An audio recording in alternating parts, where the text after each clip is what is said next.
phải hạ kiến xuống. Vâng, xin chào các bạn. Đây là đoàn xe off-road của câu lạc bộ Doanh nhân 2030.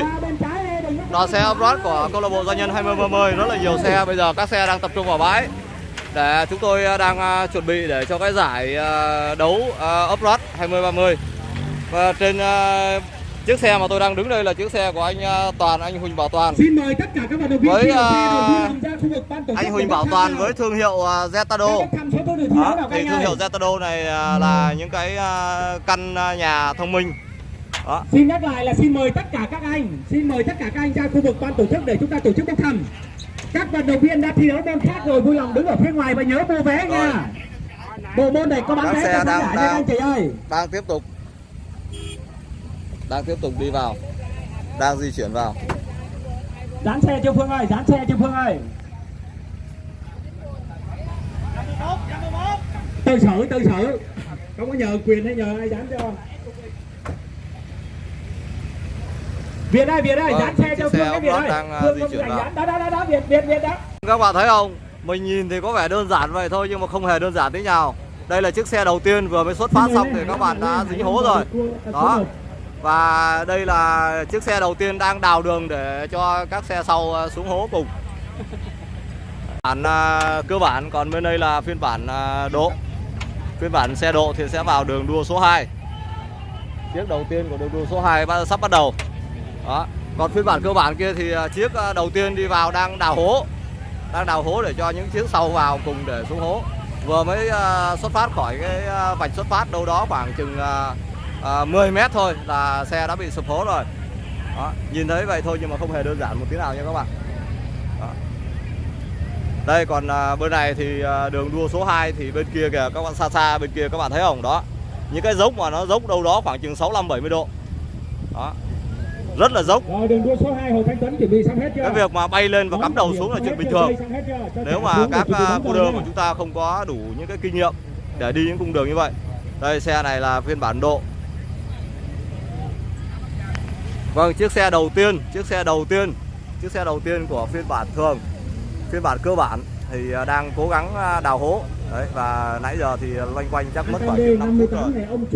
5 phút rồi nhưng mà vẫn chưa ra khỏi được cái hố đó. Hay quá.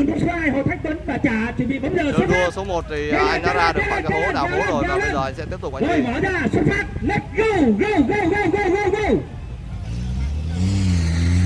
Rồi, đây là chiếc ở đường đua số 2. Ở đường đua số 2 thì xe 58 của anh Hồ Thanh Tuấn đã xuất phát.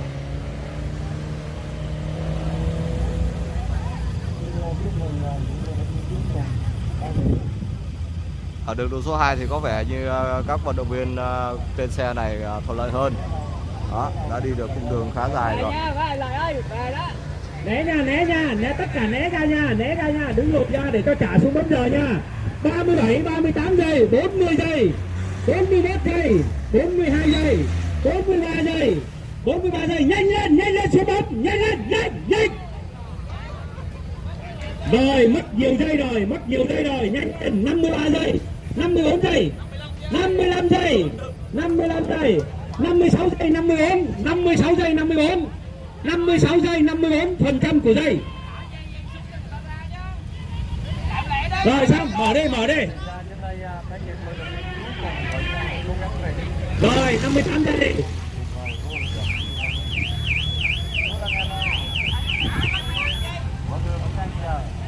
Rồi chuẩn bị tí nữa thi bài 3 sau Tú Tấn rồi.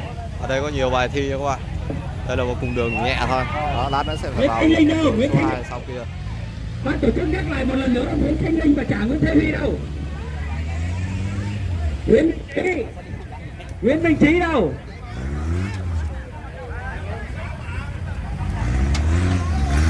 Nguyễn Minh Trí đâu.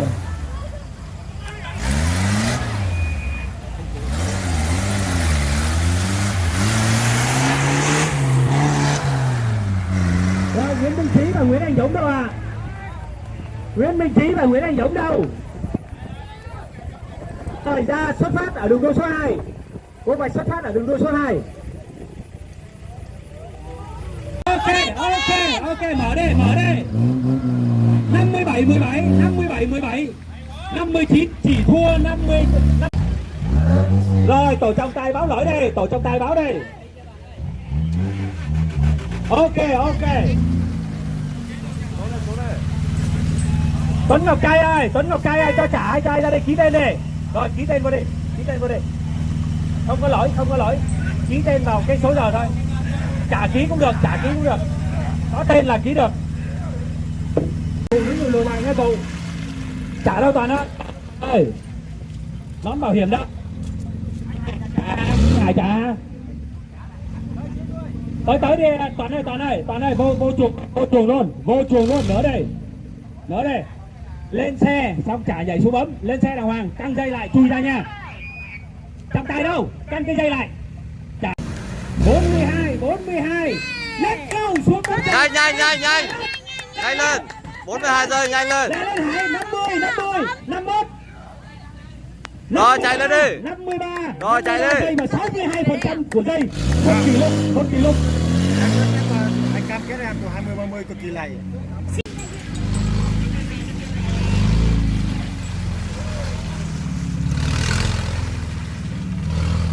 Chụp hình lại cái lỗi nha trọng tài ơi, chụp hình lại. Xe kìa.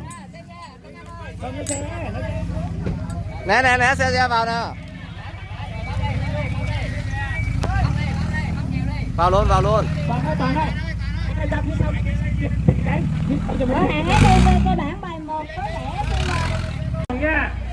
Vâng, đây là một trong những chiếc xe phiên bản độ này, chiếc xe phiên bản độ vừa hoàn thành cung đường đua của mình và bây giờ họ sẽ về đích. Đó. Bánh nó xoay tít và bùn tỉnh bay. Xuống xe nhanh lên. Come on. 58 giây, 16% của dây, lên xe. Rồi ra khỏi chuồng. Đây là bài 1, mỗi một xe thì sẽ phải tham gia là 3 bài như này. 16 để căng đây nè. Xa bên kia là dòng xe phiên bản thường, phiên bản cơ bản.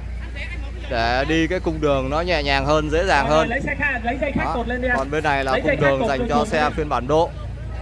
Đút cái bộ đàm cho túi em. Lấy phiên bản nâng cấp. cho chuồng đây. Cả dòng SUV và dòng bán tải nâng cấp. Vào đường đua số 1. Đó, còn dòng phiên bản thường thì sẽ ở bên kia. Dòng SUV phiên bản thường thì sẽ đi các bài ở đây, sẽ mỗi một xe sẽ phải trải qua 3 bài. Trần Nguyên Thế Quân chuẩn bị bán tải vào đường đua số 2 bản nâng cấp. Trần Nguyên Thế Quân đâu? 3 bài thi. 47 xe 47 đâu? 3 cung đường khác nhau. 47 cho chuồng. Đây là dàn xe của câu lạc bộ doanh nhân 2030. Câu lạc bộ doanh nhân 2030 và bây giờ đang thi bộ môn thứ 6 của mùa Olympic thể thao 2030 lần năm 2019.